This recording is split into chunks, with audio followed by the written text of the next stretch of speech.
Magandang hapon po sa inyong lahat. Hello? Hi? O marami na pala tayo sa Area 1. Pakitaas ang kamay ng Area 1. O, palakpakan natin, marami na sila. Kahit mahina. Diyan si Sister Corazon. So, karamihan sa atin, noong tayo ay sanggol pa, ay dinala sa templo na sa ating kapanahunan ay tinatawag na simbahan upang tayo ay ihandog sa Panginoon. Ano ang okasyon na yon? Binyag. Paano mo nalaman? Eh, maliit ka pa noon. So, yun ay sa at pagbibinyag sa atin. Dahil sa pagbibinyag sa atin, tayo ay inihandog sa Diyos upang Kanyang ampuning mga anak at maging miyembro ng sambayanang Kristiyano na tinatawag nating simbahan. Ang Panginoong Hesus, nung siya ay sanggol pa, siya rin ba ay dinala sa templo? Sa aling pagbasa natin ito na tunghayan? Area 2. Sandali. Area 2. Very good. Ayon kay? Very good. Ayon kay San Lucas. O bakit dinala ang sanggol na si Jesus upang ihandog sa templo? Area 4. Bakit? Natahimik ang Area 4. Area 5, tahimik din. Dahil siya ay panganay na anak na lalaki. Sino po ba dito ang panganay na anak na lalaki? Babae po kayo. Sino? Wala bang panganay na lalaki rito? O yun. O, ano bang sinasabi sa kautusan ni Moises sa panganay na lalaki? Ang panganay na anak na lalaki ay nakatalaga sa Diyos. Kaya ikaw, Brad, nakatalaga ka kay Lord. Amen ba? Ayun niya. Ngayon, nung dinala si Jesus sa templo para ihandog sa Diyos, mayroon po bang nakakilala sa Kanya? Eh, sanggol pa lang siya eh. Mayroon. Ilan? Dalawa. Oh. Area 5, sino yung una? Very good. Ano ba? Nakasagot yung Area 5. No? Area 4, sino yung pangalawa? Ay, salamat naman, nakasagot na kayo. Si Propeta Ana. Ngayon, ano yung pagkakakilala ni Propeta Simeon sa sanggol na si Jesus? O, tahimik na kayo. Si Jesus ay ang pagliligtas na inihanda ng Diyos para saan? Very good. Para sa lahat ng bansa. Siya ay tagapagligtas para sa lahat ng bansa. O ano naman yung pagkakakilala ni Propeta Ana sa sanggol na si Jesus? Na siya ang Very good. Siya, si Jesus ay ang pagpapalaya ng Diyos sa Jerusalem. Sabay, may special mention, no? Kasi sila'y bayang pinili ng Diyos. Kaya si Jesus ay pagpapalaya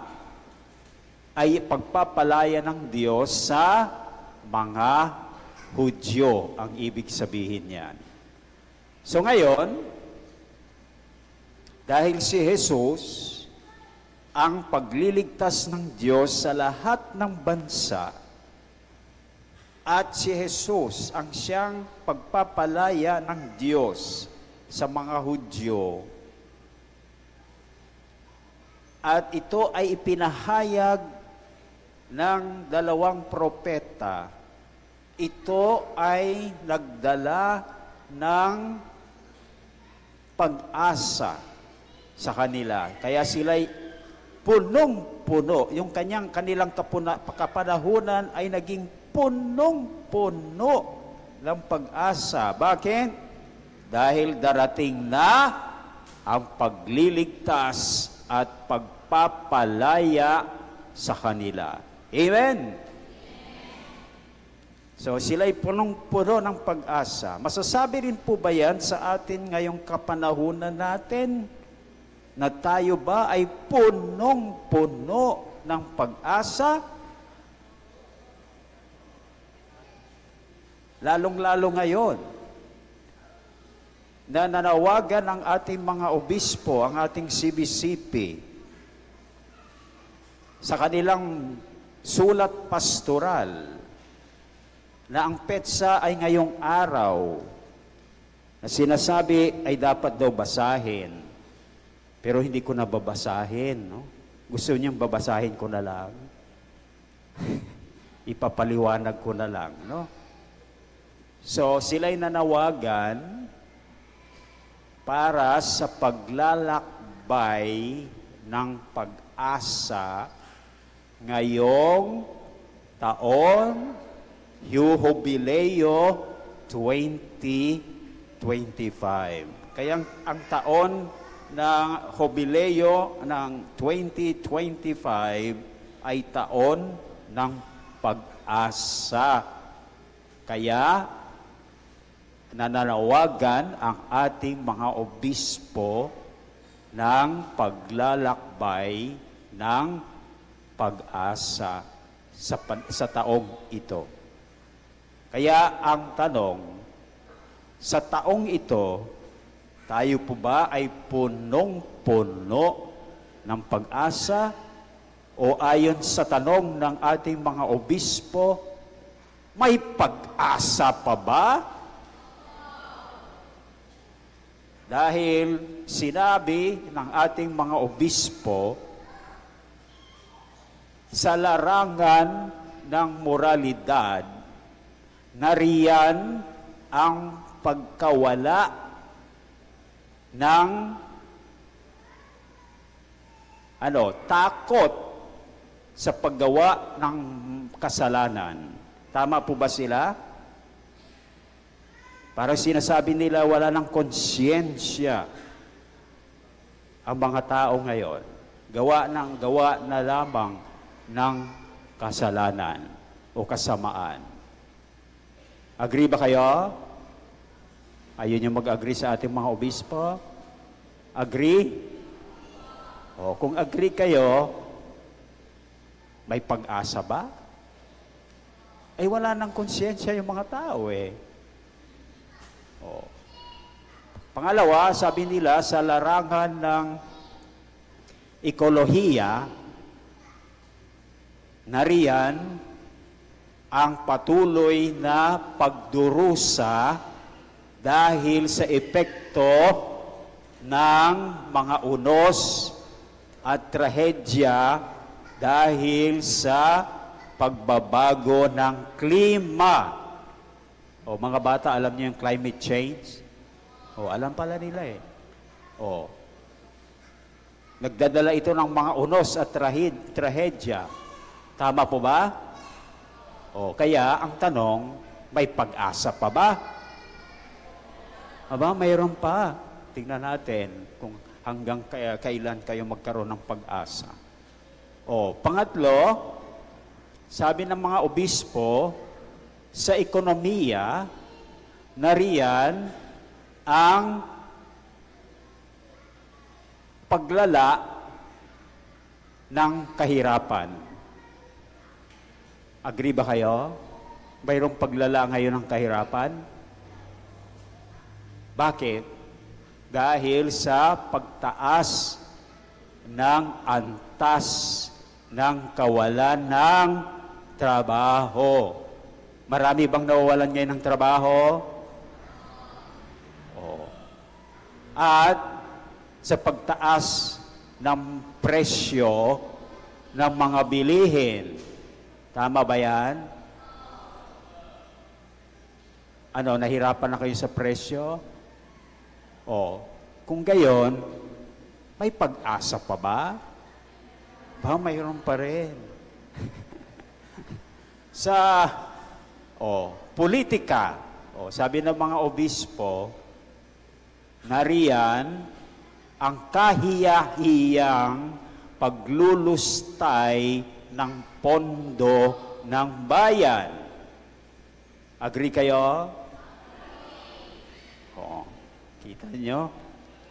At nariyan ang pagbabago ng pambansang budget dahil mayroong maraming isinisingit para kurakutin. Agree ba kayo? Agree kayo lahat no? Nariyan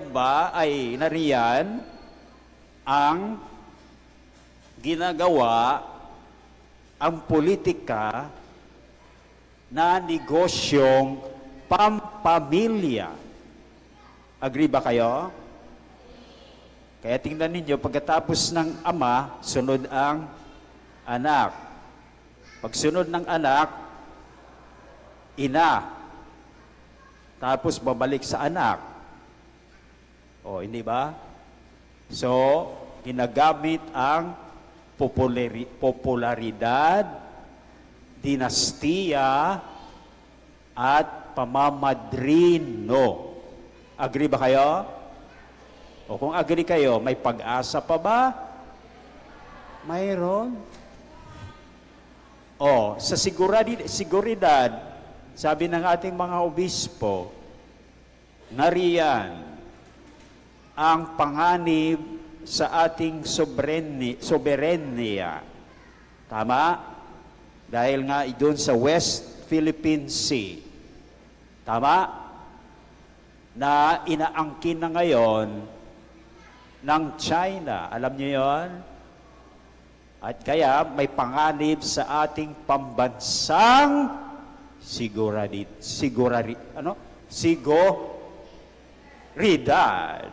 Amen ba? May pag-asa pa ba? Mayroon pa rin. Talagang punong-puno kayo ng pag-asa. Ano pa ba? Sa larangan daw ng komunikasyon, lalong-lalo na sa social media, nariyan ang mga katakot-takot na kasinungalingan, maling impormasyon, at disinformasyon. Agree kayo? So may pag-asa pa ba? Mayroon pa rin. Sa panghuli, sa pamamahala, nariyan daw ang nakapagtataka na parang wala ng check and balances. Agree kayo? Sabi nila, balances na lang, walang check. So, mayroon pa rin bang pag-asa? O paano tayo magkaroon ng pag-asa sa sitwasyon na ito?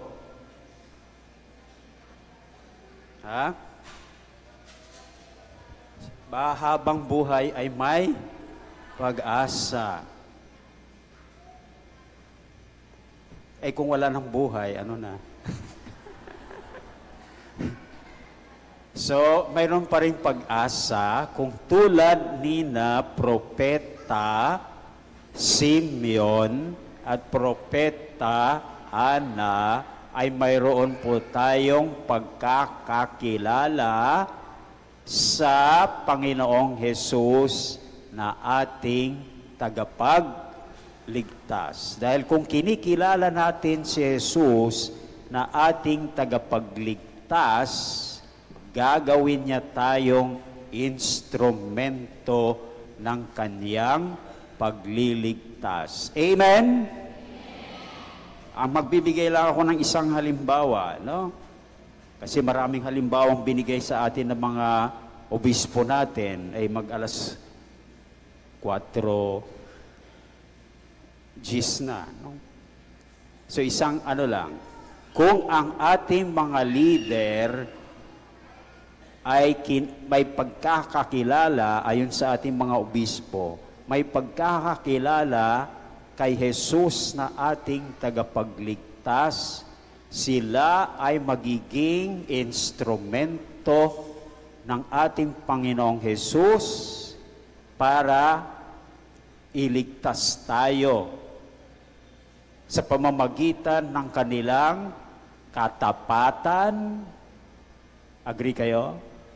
Sa kanilang pananagutan at sa kanilang responsableng pamamahala. Kapag yan ang mayroon sila, ang ating mga leader, maliligtas ba tayo sa mga sitwasyon ngayon? So yun, ang nangyayari kapag kinikilala natin si Kristo na ating tagapagligtas. Tayo ay magiging instrumento ng kanyang pagliligtas sa ating mundo. Kaya mga kapatid, tulad ni na propeta, sino yon? Simeon at propeta Ana, magkaroon din po tayo ng kilalanin din natin si Jesus na ating tagapagligtas at siguradong magiging punong-puno tayo ng pag-asa ngayong taong Jubileo 2025 and beyond. Amen?